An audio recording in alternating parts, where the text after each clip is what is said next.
Alright guys, it's been a minute since I made a food video, so I am going to show you how I prep for lunch snack slash breakfast.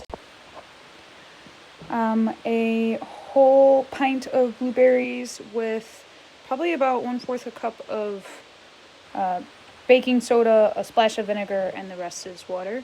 Vinegar will break down fruit, so you can see it kind of bubbling there as I mix it. Really, you can just do baking soda and water if you want. I like slices. You can use chunks or fresh. Cottage cheese. I'm going with the fat-free kind. Let's layer it up.